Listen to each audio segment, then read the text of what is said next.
Hi all, welcome back to another edition of Crisis Talk, where we debate, discuss and dissect the issues affecting the Black community. My name's Palimi. And I'm William. And I'm Shy, and today we have a guest, the lovely Lydia. Hi Lydia. Hi, it's nice to be on today. So Palimi, tell us what this episode is about. Are white people doing enough for the Black Lives Matter movement? That's the question we're going to be discussing today and dissecting. Yesterday was the Man City match. So the 22nd of June 2020, there was a Man City match, and somebody paid for a plane to have a banner that said White Lives Matter. He could have been his own plane, not that deep, because why would a plane company really do that to themselves? Jerry could be his own. Money speaks. Oh no, it's a company that ran White Lives Matter Burnley banner flight faces scrutiny. It's a company. What kind of stupid CEO would allow that? This is what I mean. People are moving mad. A company allowed that for a plane to go around the Etihad Stadium that says White Lives Matter, and I feel like on PSA, white lives do matter. All lives do matter. That's not my issue. The issue I have with that is that it's a direct shot at the Black Lives Matter movement that people are trying to do and the movement that's trying to carry on. It's like whitewashing again, yet again. It's like certain racist white people want to whitewash this movement. And I think it's absolutely dangerous. Like you're just breaking and going at the foundation of Black Lives Matter. And I think it's very dangerous. But anyway, what are your thoughts? I think it's important to just touch upon what you were talking about as well. Like when you're talking about the whole White Lives Matter and what that actually stands for, we need to talk about like the symbolism of what the whole White Lives Matter catchphrase is actually standing for at the moment. Because I think everyone's been made aware, there's been plenty of social media and news media coverage about the fact that when you say Black Lives Matter, it's a step towards making sure that all lives do matter. So when you use sort of a counter rhetoric such as White Lives Matter, it's suggesting that white lives are superior, and I think that's really important to sort of talk about the context and symbolisation of what that actually stands for. They're trying to belittle and take away from the value of the Black Lives Matter current wave and the movement and the history of it, and the fact that, we want a movement towards all lives matter equally, and people love to just take one little thing and run with it, and it ends up snowballing to being like, oh my gosh, this whole movement completely belittles white people. They don't want white people to exist. They want a black majority and all this. And I think that's really important to talk about as well, because people are too quick to just pick one tiny little thing and run with it.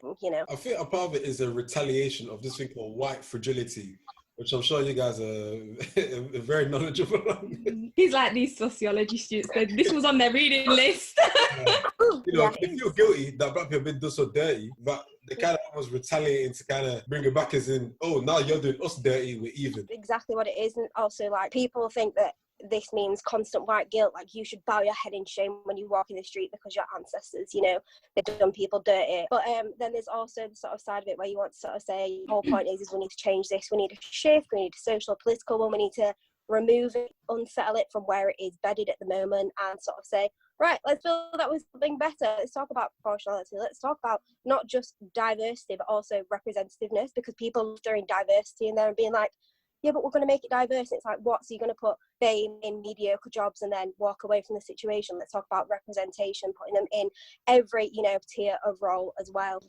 Yeah. Lydia.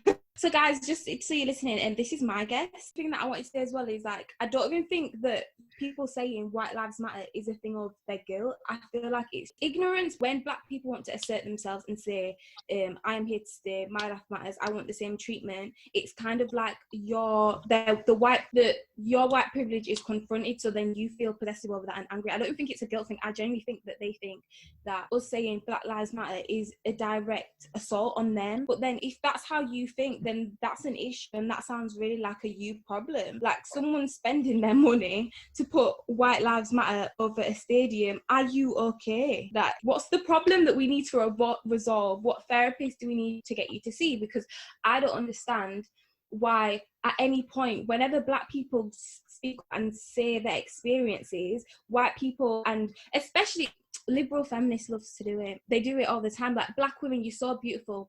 All women, shut up.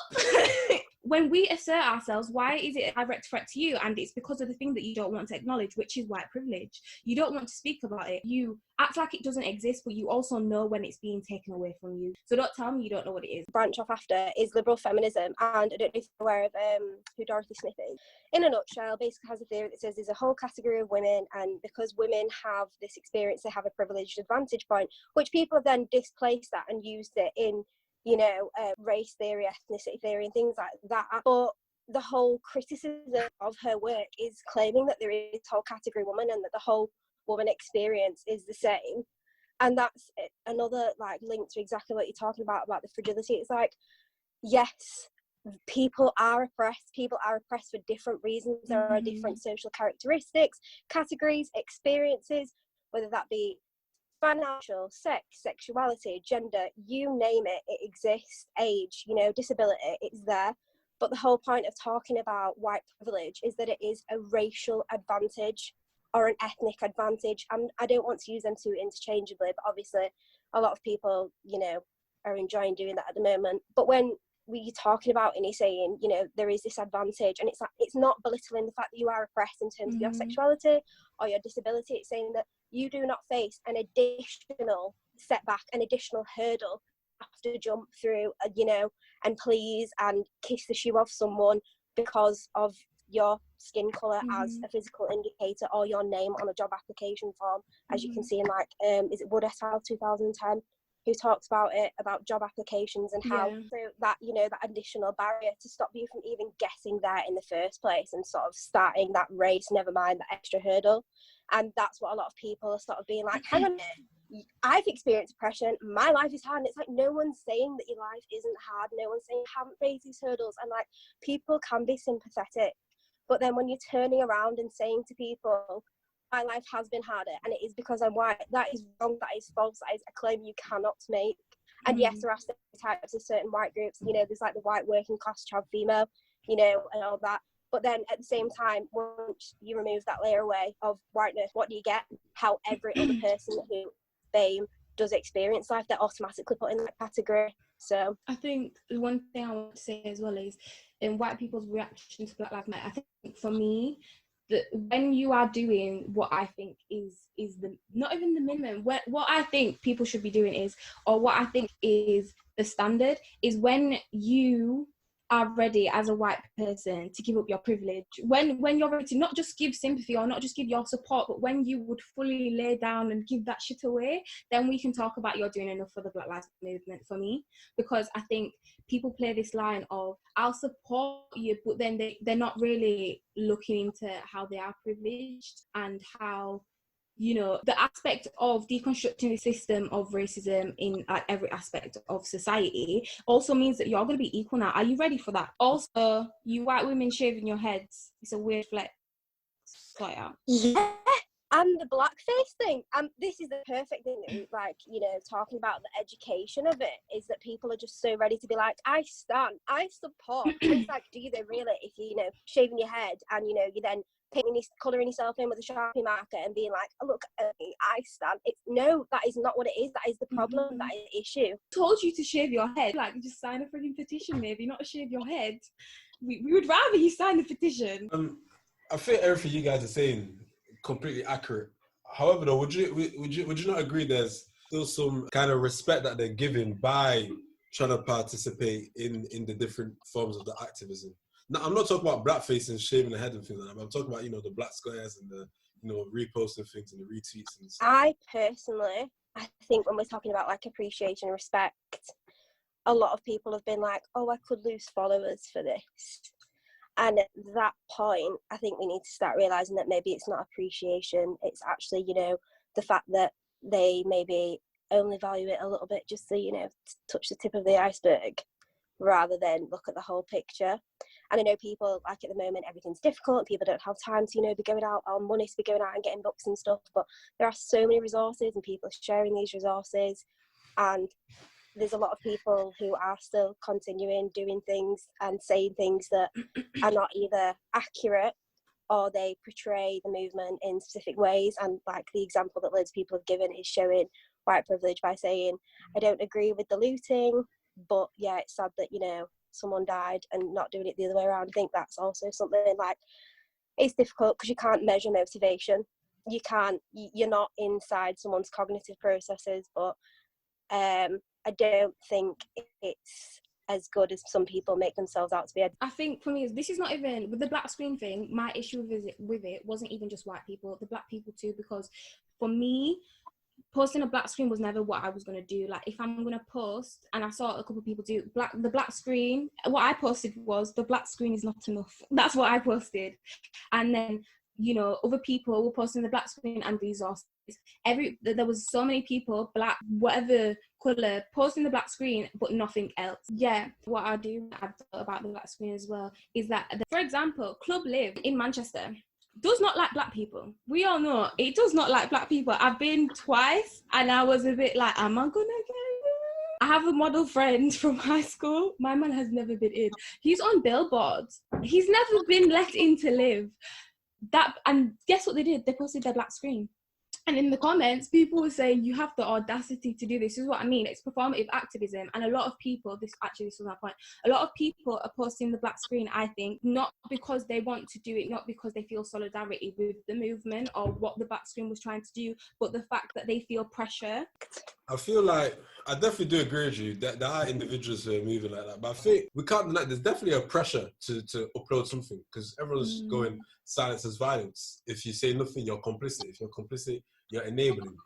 So there's definitely a pressure. And also people, it's just like, now this is not me trying to defend anybody, but for some people, you know, the depth or the gravitas of this problem is very recent, that it's occurred to them that this problem is severely this deep. So, you know, it's still a bit new to me. So for me, I appreciate the fact that they're taking that first step. But the question is, do they take step 2 and step 3? Are they signing a petition? Yeah. Are they attending a protest? And are they, you know, donating to the causes?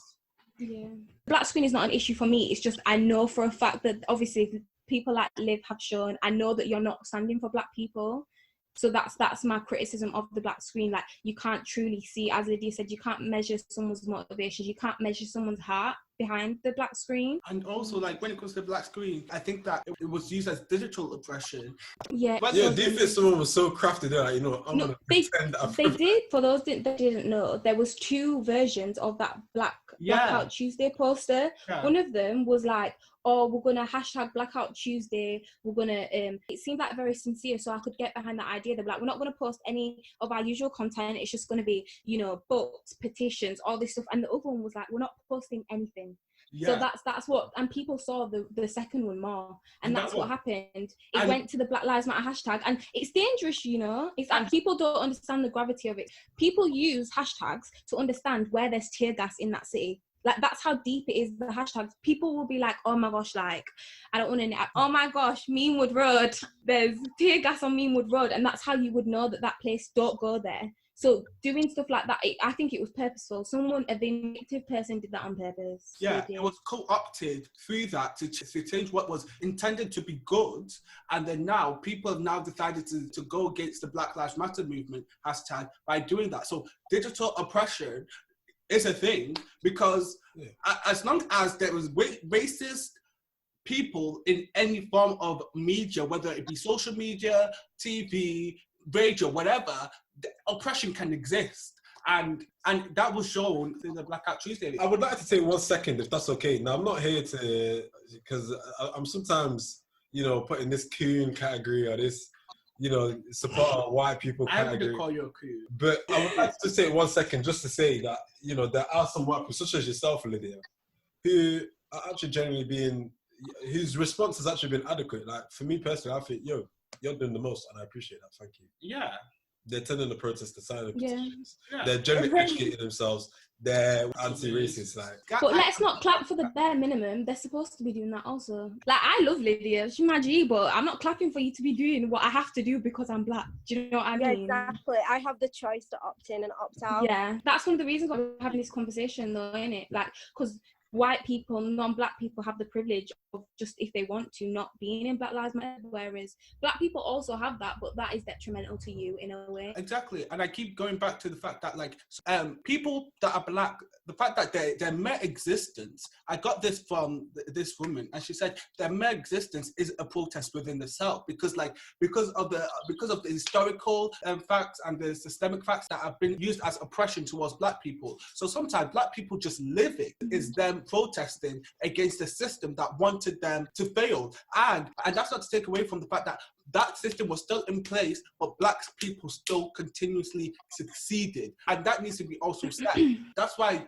I don't agree with the fact that white people just not saying anything at all, or not even being willing to educate themselves. It's something against humanity, because it's a racist issue, yes. It's something that's happening in Black lives, yes. However, everyone at the end of the day are just humans, point blank, period. And if you cannot see that that's another human going through pain, that's why our lives cannot matter until Black Lives Matter. I saw a very nice post that kind of like explained all this nicely. It's like being at someone's birthday party and they're all singing "Happy Birthday" to you, and then you stop in the middle of the song and say, "No, but I also have a birthday." Exactly. It's not your birthday, like, yeah. Like, leave it. I found that so entertaining and so accurate. I think as well what you were saying, William, like, I just wanted to make sure that we know that doing the bare minimum is not clapworthy, because I feel like as well there's an issue with when a white person steps up to, often given more kudos than black people who have been on the ground. I don't know if you guys have noticed that, but there's a lot of these videos going around now of white people, you know, doing what allies should do. And it's like, oh my God, yes, invited to the cookout, you're amazed, like she's frigging Jehovah. Some like, of them are going to be invited to the cookout though. Some of them, it's like you've generally gained my respect now. You know what I'm saying? I think it's Mill, I believe, and he talks about the fact that you need to do good because you want good to happen. You don't do good because you want to feel good, because, you know, you want to be put on this pedestal. People who I've seen who have done stuff before this, who are also white, and like I'm good friends with them, and I'm like, yeah, that's great. And then I've seen them really weirdly take on this persona where they're sort of like, why is no one recognising that I'm saying white like savior really good complex. things? That's what I was just about to lead into. I fully agree with you. It is the way that it should be. But the truth is, this is the first time ever that it's been that way. There's been no Black Lives Matter movement where so many white people have been on board, which is why for me it kind of makes you a bit happy, because it's like when things are happening a bit different, that means results are going to be a bit different.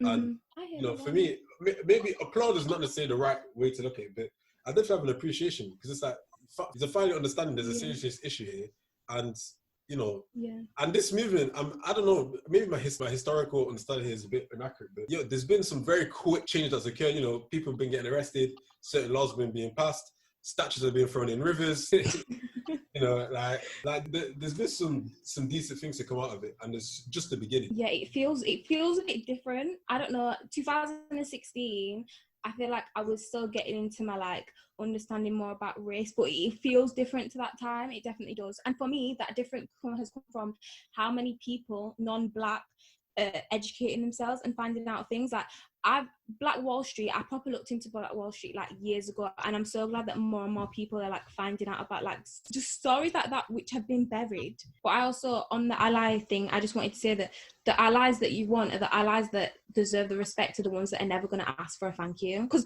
they're trying to make allyship fatigue a thing. Okay. I know.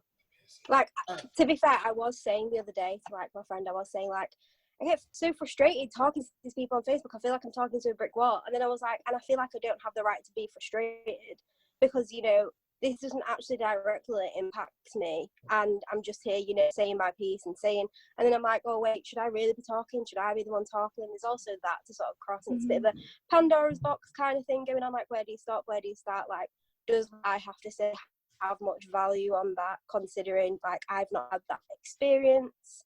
But then there's also people being like, oh, but you should use that privilege as a platform, and, you know, once you've suspended it, and use it for those reasons. But that is also like a Pandora's box of things to sort of touch upon. That's it. I think that this episode was a really, really good episode. I think we learned a lot. I did. Yeah, we learned. You guys taught me a lot today. Thank you, Lydia, for coming on. Yeah. For having me. Yo, if I didn't know any better, this is some sort of verbal essay. You had your references in there cited. So Brilliant. everyone's been asking for resources, so you can send them in. If you want resources, get in touch with us. We'll pattern it. You know. Yeah. I just want to end this off with PSA. Black lives still matter. They've always mattered, and they will continue to matter tomorrow, next week, next month, next year. Forever. But Don't let the fact that the feeds go back to normal distract you. Life, like this change, let's keep it going. yeah, because Let's it's a keep it going. movement now, and we need to mobilize that movement. But yeah, thank you for listening to this episode. Thank you, Lydia, once again for joining us. And yeah, make sure you leave a review. Anything else that we might have missed that you know about, make sure you comment and review, and give us a rating on Apple Podcasts. Or give us a follow. Or give us a follow. You know, whatever you can do from wherever you are, every little helps in it. Yes, and yeah. You know, in the spirit of pro-blackness and all. But yeah, thank you very much for listening. Lydia, do you have anything to drop? Other than the fact there's a Section 60 currently in LA Toxteth, which is the most ethnically and racially diverse ward/postcode in the UK at the moment, is something that people need to talk about and look upon, especially the history of LA as a postcode from the 1919 riot. What did you say? A Section 60? Yeah, Section 60, so that means they can go in and, what's it called? Who's Body the search government? people. Police. It's a Section 60 on a postcode where they can go in and stop and search whoever they want, and it's very risky at this time as well because this is a very vulnerable community. You know, given the fact that it affects BAME more and it is the most diverse ward, that is also something that, you know, people should be thinking about and reflecting on, because this specific postcode in Liverpool has also been targeted historically. Wow, thanks for leaving us that little gem. Yeah. I'm gonna do my homework on that one, definitely. But yeah, guys, take it easy. Thanks for listening. Write to your MP on that, Section 16.